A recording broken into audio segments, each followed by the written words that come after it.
being able to grasp the power of the strike is ironically one of the most understudied phenomena within the left movement. So a few years back, in 2010, I was sent by my trade union at the time, and I was a trade unionist, to go to Egypt to make an assessment of the Arab Spring and the position of labor. And I was drawn into the strikes. I went to some of the wildcat strikes. And then the dominant explanation of the Arab Spring was, well, it's a Facebook revolution.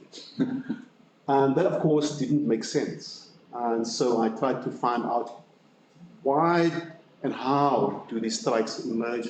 Why then do they connect with communities and other movements, and they implode at a particular point in time? Do you want to translate, or do I have to? No. Preguntas, ¿van entendiendo? You okay? All right, thank you. So I looked at a lot of theories, but I still couldn't find an answer until I went to do my master's program in Brazil. I met a professor called Carlos Salas. And we went back to studying some of the classics. And although we didn't study strikes, it kind of gave me the motivation to go back to look at trying to answer a question I had for a very, very long time.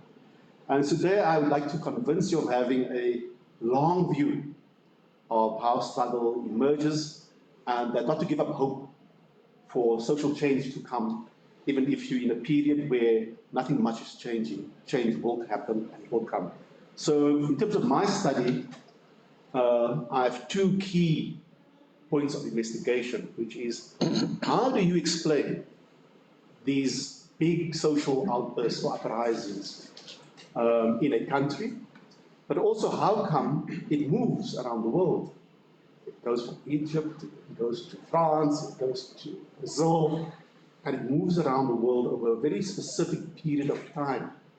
And none of the theories could really explain this to me until I got onto long wave theory, which I'll come to and explain now. The second key point of my investigation is, well, strikes do happen. It's not uncommon in the world, but how do you explain the intensification of strikes? Like, why does some strikes explode and others are just normal strikes? So those are the two central questions I tried to answer in my PhD, which I'm presenting here today. And in terms of a theory which I have developed and expanded is Marxian long wave theory.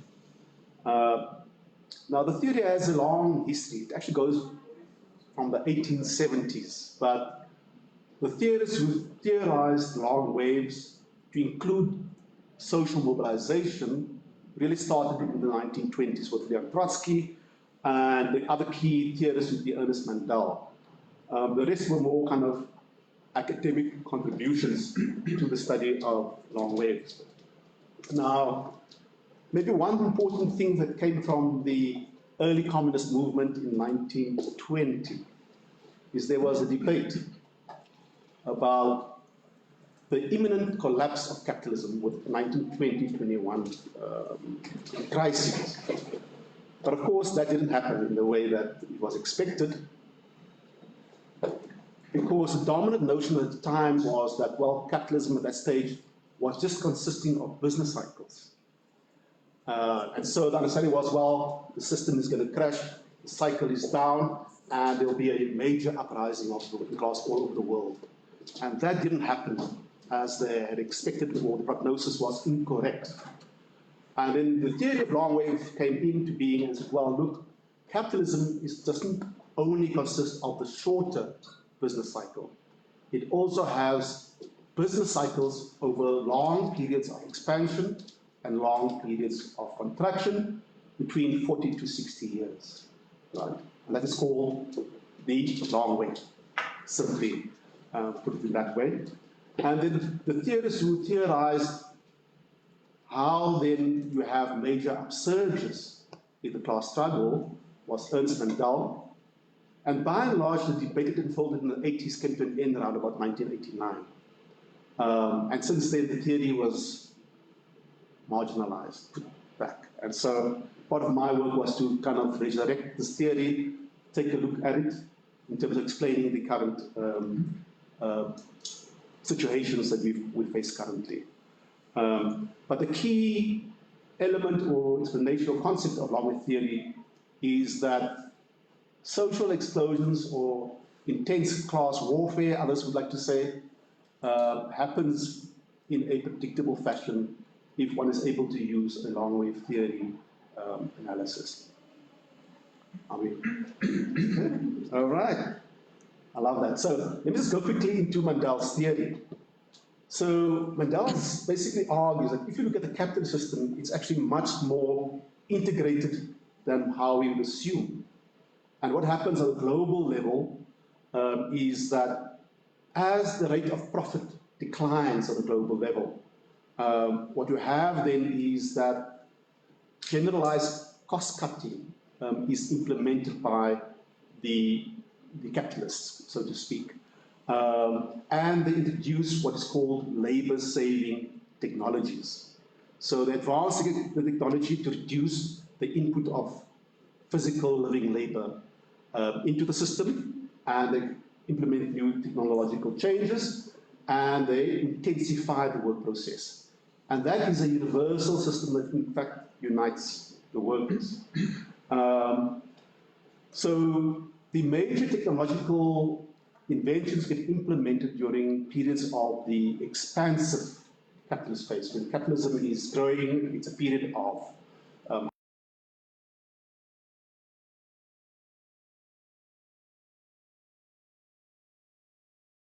right? Yeah. So that comes to a point where capitalism is now expanding. That is the dominant form of technology that gets implemented and generalized over time within the system. But that itself comes to an end, and we note that new technologies come in. So to what we talk now about, platform economy, digital employment, all these kinds of new technologies. So those basically come in when capitalism is seeking ways to save on costs of production. And that new technology comes at the point where we reach the peak of the long wave. And that is the basic element of change there. So on the expansionist long wave, the capitalists tend not to want to confront labor too much when there is strikes happening. They are more likely to make concessions to workers, but they don't always do that. But it's a tendency within the system when there's long periods of growth to make some concessions to labor. Okay, move on. Together. Okay, so here we have an original outline of what long waves look like. So the theorist is Ernst Mandel. You see the black outline over there? That's basically the periods of capitalist contraction and capitalist expansion, all right? Over a very long period of time. And then he's kind of tried to figure out where and when these strikes occur. But as you can see from this picture, which is hand-drawn, there's no computers there with spectral and all kinds of things. So this is a hand-drawn graph based on historical knowledge. So, but as you can see here, it kind of gives us a pro-cyclical picture of, but you don't get a sense of, well, there are strikes all along the curve of capitalist development, but where does it intensify? And this became a huge debate amongst the left to say, well, we know more or less that strikes do have a relationship with long periods of capitalist development, but there was a huge disagreement. Some said that the strikes increase over here on the peak, and some said it increases down here. Mandel had a view that it is most intense over here in the trough of the long wave, right? So we're familiar with trough in economics and peak and trough? Yeah? La parte baja del ciclo. Ah, okay. All right.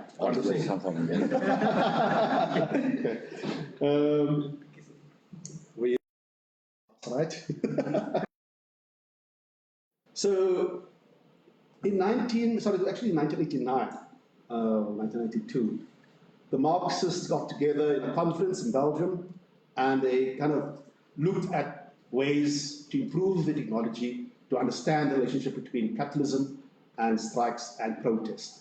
And there was a new method which was called spectral analysis, which was used then to detect long waves. Now at this time, the broad capitalist class didn't believe in such a thing of long waves, right? It was forbidden.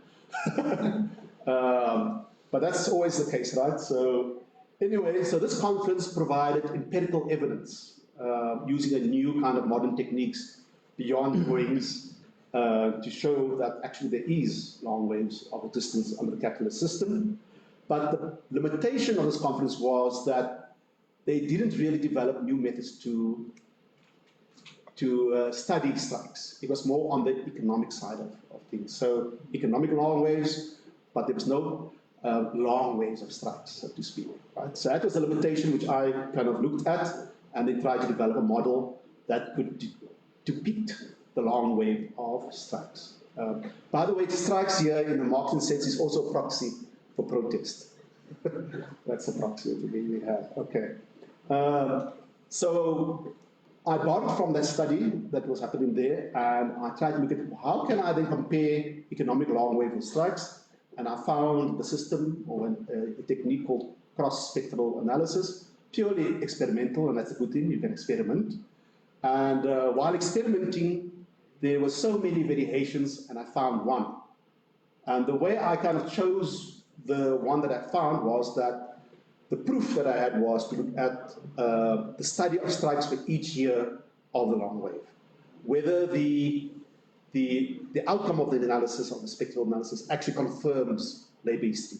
If it didn't, of course, I would reject the technique, and yeah, it would not be applicable to my study. So I used GDP, and I used strikes, the number of strikes in South African sets. That's the methodology.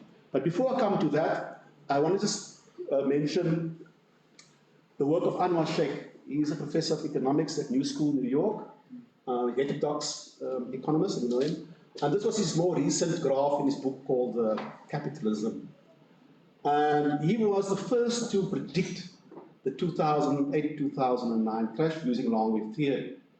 And he was asked, but how do you predict? He says, well, it's observation. I mean, of all the complexity that he uses and tools and techniques that he uses in his studies, he said, well, this was the easiest for him. Because when he studied the long waves, every crash would come between 8 or 9 years after the peak of the long wave. So my thing was that, well, if you can predict the crisis of capital, well, surely we can predict and have a model to predict upsurges of the class struggle and class strikes and protest. So that was my interest in terms of using the long wave theory. And what I found in terms of my results was that, contrary to Mundell, what you had was that the long wave of strikes is counter-cyclical, not cyclical with the long waves, it's counter-cyclical. And I'll explain to you why it's counter-cyclical in a moment, right? But although I think that, of course, Mundell's way of explaining the long wave of strikes was not correct, his understanding of the dynamic of strikes, I think, was correct, because what he argued was that once you have a contraction of the capitalist economy, you have a resistance, and that resistance is primarily dependent on what you call subjective factors. And that subjective factors changes the rhythm of how strikes then intensify and emerge. But I'll also explain that in a moment. Okay. But this is my outcome of my study. So that black dotted line there is the economic long wave. And this green line is strikes in South Africa over from 1946. Unfortunately, we have a break in our GDP data. Although I have 170 years of strike data, I couldn't give the entire period. But what was interesting is that the period of 1964 is the peak of South Africa's long wave. And what we find correspondingly is that the upward swing of strikes begin to emerge as you have the contraction taking place. So we understand what is happening here. What is happening here is that there is now the introduction of new technologies which I've verified. I've been able to go through the 170 years of technological change in South Africa to kind of map out where the changes took place. In fact, here we have textiles industry, which is the lead industry, and it's major new technologies that come into being. And they, in fact, it's a textile industry that leads the wave. And then by 1972, we have the upswing, and we have the whole kind of political struggle unfolding in South Africa, resistance. Now, very interesting is that after the major strikes, the first one is 1973, and then the student strikes is in 1976. And there's an interesting pattern that emerges, which I'd like to hear your thoughts about. The second wave peak is in 2005. And there again we have you can see here, it's the turning point. It starts to go up again. And the interesting thing about 2005 is it also mirrors the strikes increasing in Mexico, from the data that I've come across in the paper. It's a fascinating point, but also the fact that South Africa's GDP is actually very similar to Mexico's GDP. So yeah, it's fascinating. So here again we have an increase in strikes, but the fascinating thing right now is that by 2010, we have the Arab Spring, and we're having then the most intense kinds of struggle moving again across the world. 2019 in Mexico, we have major strikes as well. So in terms of my conclusion, basically is that we are in the most intense period of class warfare, trade warfare, war, in terms of the explanation of long-wave theory. And to sum up, basically, that when you have the turning points at the beginning of the peak of the long wave, what you have is ruptures, and this is when workers start to move around the unions. They move outside of the trade union, right? Or they move inside the trade union. Either way, there's some new combinations that take place. What also happens is workers who are employed in casual labor and permanent labor, or workers who are racially or religiously divided, come and unite in kind of common struggles. So that emerges around the peak, and that I observed for both 1964 and 2005 in South Africa as the long wave contracts. And the way and the mechanism for allowing that kind of broad scale mass mobilization is the fact that the conditions become fairly generalized amongst different industries of workers. So it's not only one industry where there's cost cutting and so on. It might be the fact that it happens first in one industry, but it will spread towards the others. And that's why you can have these kind of generalized mass scale strikes, general strikes, political strikes taking place. But in the main, workers are resisting the extension of working hours, additional shifts, and a downward variation of the working conditions. And that is a general feature of workers at the time. But it's not a complete picture to explain why strikes intensify. And you'll have to go through a very detailed analysis. The one is business cycle fluctuations. What I found is that major upsurges in class struggle, even though there's a contraction, when the cycle is up, you can have major outbursts of strikes and protests. You also have long-standing grievances. The fact that workers couldn't remedy a grievance, let's say in 2010, workers here couldn't resolve, that grievance will stay with workers and it will emerge again after a number of years. We'll have the same demand around changing working conditions, and of course the trade unions. You have new trade unions emerging, or workers strike on their own committees. So there's a newfound level of organization that develops during the progressive long wave, and of course political factors that all combine over the period of contraction, and that allows for a broad movement to emerge and a social kind of rupture to develop. Thank you very much.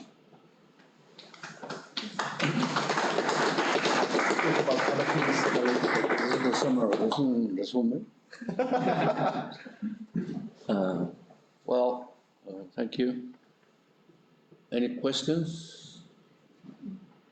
No? Then I will ask you questions. No? Sí, me quedaba pensando qué tan confiable es la manera en cómo se mide el número de huelgas. En Sudáfrica son tres inquietudes. It's about how you measure the number of strikes. La tasa de sindicalización, ¿cuál es el rango? What's the unionization rate? Unionization rate. Y si dentro de la teoría para comprender el movimiento sindical en Sudáfrica importa o está dentro del horizonte teórico el concepto del corporativismo. You know, the notion of corporativism is very important to explain unions in South Africa. Son dos, falta una. Bueno, y es que me quedo pensando en esta idea de los ciclos largos, la teoría de contratiempo. Si está usada de esta manera, si no... Well, the link between tendencies. Sí, nada más. Oh yeah, should have had a pen and paper. Okay, let me go back. Okay, we start here. How is our data collected? So the data is collected by our Department of Labour. It's a very good department. In fact, it releases one of the best reports in the world, of the reports that I've seen. It's a very detailed report. They give a month-to-month analysis and description of the strikes and what workers are demanding. In there, it covers, I think, probably almost all the variables or indicators that is required, except gender, which I've been asking them to do, which for me is very, very important in understanding strike dynamics, because most mass strikes in history are first initiated and often led by women. So it's an annual data. So the way it's collected is that all the companies by law have to pull in the information, a questionnaire about strikes in the company. And secondly, the department also uses newspaper reports. So it combines the two elements. The reports come in the formal report and reports from the media, and then it makes an assessment of the strikes that's made. But it's very detailed. It also goes per union, the days lost, the normal indicators, days lost, strikers, and so on, provinces, towns, demands of workers, trade union density, all those kinds of things. And currently South Africa's trade union density is 29%. It's still very high comparatively in the world, although we are like petrified of, oh, how can it be 29%? It must be 50%. And very unrealistic expectations. But at one point it went up to about 60% in the 90s and then went down again as the economy restructured. So my view on trade union density is that it's a permanent question. It can never be resolved unless you have a long social democrat or a very long period of economic growth that is very high. Then you can have such a kind of a situation. But in terms of trade union density and your capacity to strike, what I find most interesting is that when you have very low trade union density, you have lots of strikes. It can, I mean, in particular moments of history, and you can have organic movements of workers forming committees and going on mass strikes for years. Of course, there is the period when unions come into being, when they become established, when they become mature, that's the word they use. Institutions, they start to institutionalize the conflict between employers and workers. But there are limits to which unions have in doing so, which is that, you can see here, around 2000, right? And by 2004, strikes come down. It took about 10 or more years for the institutionalization to give effect to the strikes. But the data now becomes misleading because the data before is factory strikes. Now what happens now is this is collective bargaining on a centralized level, and it counts as one. So we have to be very careful how we view the pattern in terms of this kind of methodology. But so in 2004, there's a very good report from the department. It says, from now on, we'll have very, very few strikes because collective bargaining is now institutionalized. But by 2005, it all changed because the workers became tired of the last 10 years going through the collective bargaining process. And they then went around the union, outside of the union. And we then had waves and waves of strikes. We had about 4 or 5 different waves of strikes in different periods. And the last one was around 2018 that we had as a wave of strike. That was the 3 questions. What was the 4th one? The 4th one is this. When you have long-term data, there are many changes. Cuando tienes datos de largo plazo, hay muchos cambios en los criterios. And not only the criteria, but also who gathers the data. So you have to be very careful with judging the quality of data, the sources, and things like that. I have a lot of experience about that. Yeah. We did that with the censuses, population census, from 1995 to up to 1980, almost 100 years. And I know, conozco los problemas de colectar la información y compararla. So sometimes you get some biases in this data, and the quality is very hard to come out. Can you tell us something about it? Yes. I think that's a phenomenon that happened everywhere in the world. The tendency for governments to hide information. And in my study, what I did was I went through each and every year to research the strikes that happened, to try and verify the data that took place. So you'll be surprised where you can find strikes. You can even find information of strikes in novels. Someone writes a novel and there's some strike mentioned in the text. So there's a lot of literature. You can go through community reports, you can go through old trade union reports, you can go through left-wing documents, and you can news outside of the country that's reporting even on strikes in your country that's not published here. So the point was to go through each year and not to accept the data as given in the study. So I did find, for example, several sets of new data. So to bring up to 1886, because the data that was collected was from 1910 forward. And although I verified that, I then had to find new data, and I found new data. And past this study, I then found data from 1840, which is most surprising, because 1840s is supposed to be the period of the Europeans, and not strikes in the South.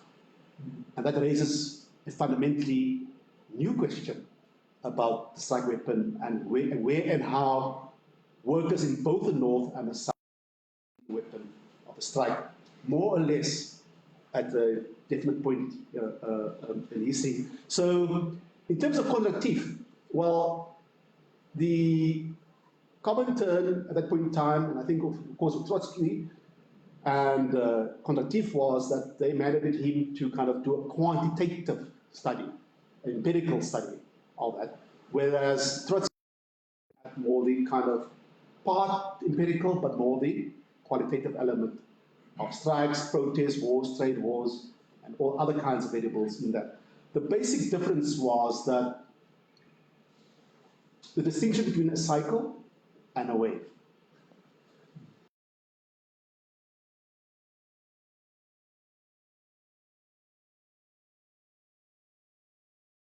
Well, because the cycle was almost exclusively dependent upon purely economic variables, whereas the long wave theory was not only the economic variable, it's also other factors external to that dynamic.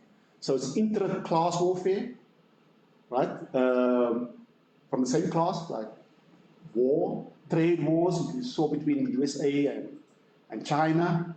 All those kind of factors are put in to say, well, the long wave is asymmetrical. No two long waves will be the same. And that it is more dependent on not only economic factors, but also external kinds of dynamics. Yeah, that was the basic distinction, although the premise was the same. Yeah. The last question was about corporatism. Oh, yeah, right, yes. Look, I think the corporate situation or corporatism has had a detrimental effect. So a model says that business, labor, and the state are partners, and that they have to come to consensus on a range of policies. That means that essentially that the worker leaders get absorbed into business understanding and business ideas. They take priority of what the state is trying to define as the program for the future, and it becomes dislocated from the base.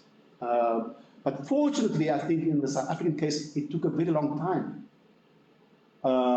There was always an uneasy relationship between the corporatist arrangement and workers' strikes. Because fascinatingly, South African workers have remained for a very long period, post-independence, very, very militant. And that dynamic came up again in 2008. And I believe that the labor movement and the left missed the moment, because it doesn't come all the time. But if you are used to strikes in a country where there's always strikes, you can't see that something else is emerging at a particular point in time. And that's why the study of strikes is so important, because it allows you to see that actually this is not the same strike as it was in the last 2 or 3 years or the last 5 years. There's something different about the strikes that we are having now compared to the prior period. Yeah. So our privatization battle, it took 30 years for that defeat to happen. So that kind of gives you a sense of just how long the struggle occurred in South Africa, how long the struggle against neoliberalism, or some of these measures took in South Africa. It's actually only happening in the last 5 years that you actually have a real kind of privatization program happening in the energy sector, in particular, and in our airways, in our health processes, and so on. Yeah. Okay. ¿Alguna otra pregunta? Creo que se respondió. ¿No? ¿Qué? Creo que ya se respondió, pero mi pregunta era, ¿hay similitudes entre el movimiento de Soweto en el 76, un movimiento estudiantil, y en el 2015 con el Free Must Fall, ¿no? Que básicamente de fondo era que trataban más o menos de la evolución del capital humano como mercancía, como trabajo como mercancía, ¿no? Entonces mi pregunta es, ¿qué efectos han tenido en la economía, sobre todo este último, del Free Must Fall, en términos de onda, y cómo se ha trasladado ese movimiento estudiantil hacia otros sectores productivos? Pero, ¿qué movimiento dices? No entendí. Free Must Fall, 2015. Ajá. Yeah, I know. Es mi pregunta. So the question is how that has. But what was the first part of the question? Now, the first part of the question is about Soweto movement. Still movement. Okay. Wonderful. No, thank you for that question. It's very, very crucial to understanding the relationship between struggles at the point of production and struggles in the rest of society. And there's a very important relationship between the two. And there is a tendency to compartmentalize.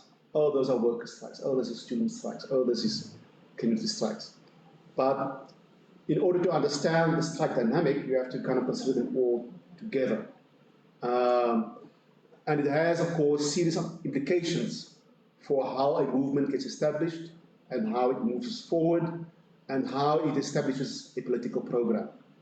My observation when I went to Egypt in 2010, when I did an evaluation, I met with the state unions, the new unions, the left-wing parties, all kind of things, and they were all struggling completely independent from each other. And I was very, very, what? At this stage of the struggle, and you're all still on your own, it's definitely going to have serious repercussions for what the conclusion of that struggle will be. So, in my approach, what I do is to kind of give a unified kind of analysis. So, the longer theory is merely the broad umbrella theory, the framework, but the theory is so flexible. You can insert a whole lot of theories into it at the same time, and you can still have a very coherent explanation of what is taking place. So in South Africa, the pattern has been that the point of production strikes are the main trigger for the rest of civil society. So the pattern has been that you have this upsurge of worker strikes, and then it's followed by a major student uprising 3 years later. I don't know why it's 3 years, but it's 3 years. So we had very famously the 1973 Durban strikes, which took place on the East Coast. That was a landmark turning point. And then 3 years later, we had the 1976 student uprising. It's very famous. It was a national kind of student uprising. It's a turning point of student mobilization, and the notion of a student-worker alliance was formed through that kind of. And once you had that two triggers, you then have the coming together. A united front gets established between the workers, local organizations, and so on. So the struggles were used to kind of bring the different stratum of classes and identity movements, or all kinds of movements together, right? In 2012, sorry, down here, basically down here, something, 2012, yeah, within the trough of the long wave, the bottom part, going towards the bottom part, we had what was called the Marikana massacre, a massacre of mine workers. About 40 mine workers were killed brutally. So our current president was implicated in that, but it was a vicious strike, in a sense. On the one hand, the employers were arrogant, they didn't want to make any concessions, and the workers went outside of the union. Right? So that massacre triggered that strike, social protest elsewhere, and then in 2015, you have what was called the fees must fall movement, to answer the question. That is also 3 years later. I don't know why yet. I started to kind of theorize why it happened 3 years later. And the fees must fall movement then also gave rise to an alliance between students and workers at universities, because the workers were all having casual contracts, most of them actually, and then the students joined the workers in collective bargaining at the university. They formed the student worker committees, and the students then formed, interestingly, with the workers, a united front, and then forced the university to insource all its operations. And these workers were then now all employed on a permanent basis, right? So nationally, that was a whole reversal of my period. We lost the battle in the 90s, the privatization and the outsourcing, we lost that, although we had big, big protests and things. And the 2015 movement was able to bring it back. But the limitations then of the student movement, which I'll talk about tomorrow, I hope maybe you're more interested, right, to come back tomorrow, is that the idea of struggle had changed dramatically. What struggle meant. And how do you formulate a long-term project?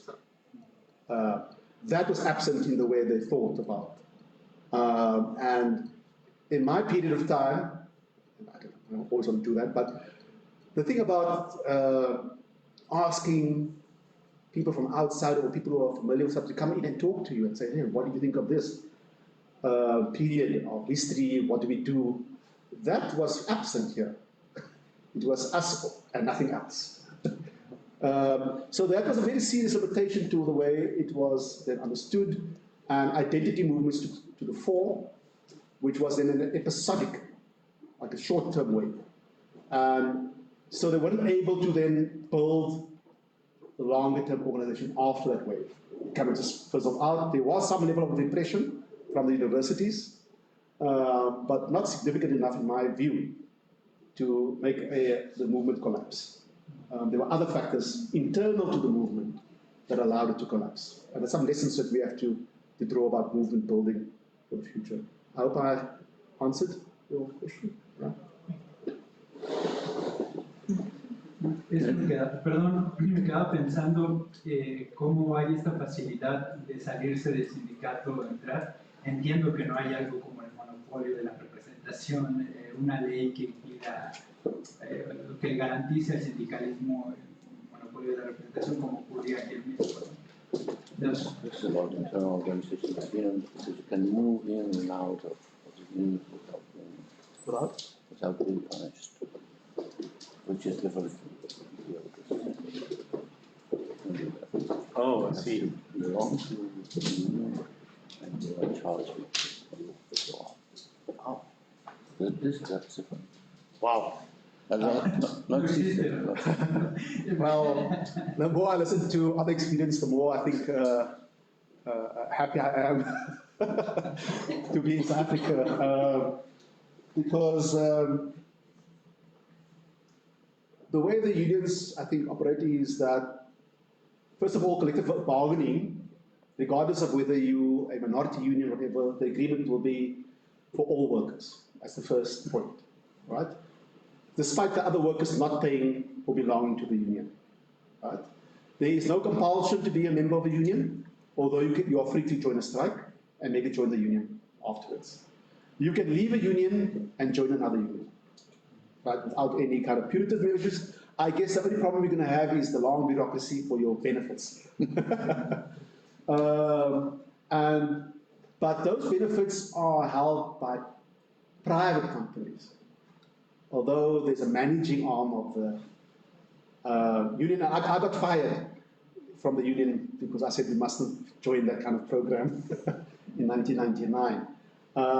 But business investment arms, so to some extent it's also outside of the union in terms of any kind of punitive kind of arrangement. So there's no kind of punitive measures that can be imposed onto a worker that leaves a union and goes to join another union. It's a fairly common thing. And often you find, which is the bad part of the unions, is they compete amongst the same pool of workers. So the numbers don't grow. You're growing your union by taking another member's union into your union. And that's how you're growing. But quantitatively, we're not growing. And it's fierce competition amongst the unions for existing members because, of course, as you know, organizing casual other workers is a big, big task. It's not easy. I've been involved in unions and helping them devise organizing models. In the one year, I can give you an example. We organized 27,000 workers in 1.5 years, in 2007 to 2008. But we lost those workers in a very short time because these were construction workers. Because the work only lasts for a year or maybe 2 years. Some projects last for 8 years if it's a mega project, like a power supply or major country, railways or something. But most of the time, the work that they do is of a time limit. Then you lose the members. So it's not that easy to kind of organize workers in those countries, but they can be organized. And that's the difference. Yeah. Entonces, ¿alguna otra pregunta por ahí? ¿No? No? Well, I think that's all. Okay. I'd like to thank you. Mañana vamos a continuar con una presentación más amplia. Ya no va a ser sobre los sindicatos, sino algo más sobre la historia reciente de África del Sur. Yeah. No, thank you very much for your time and your patience. Yeah, I'm glad to see all of you here. And I'm hoping to learn more about your situation as we go along. And maybe tomorrow we can have more discussion between what is happening in Mexico and South Africa. Maybe have more of an exchange than a lecture. That's what I'm kind of thinking maybe we can do tomorrow, so that it becomes more kind of collaborative. But thank you so much. I'm thrilled to be here. I was thrilled to be here yesterday during the inauguration. It's a big moment for me, especially for us in South Africa, because our government has just moved more to the right. And so there are these contradictions, that emerge from one country to the next. But always, as always, I say, you have to be an optimist. Thank you very much. Thank you.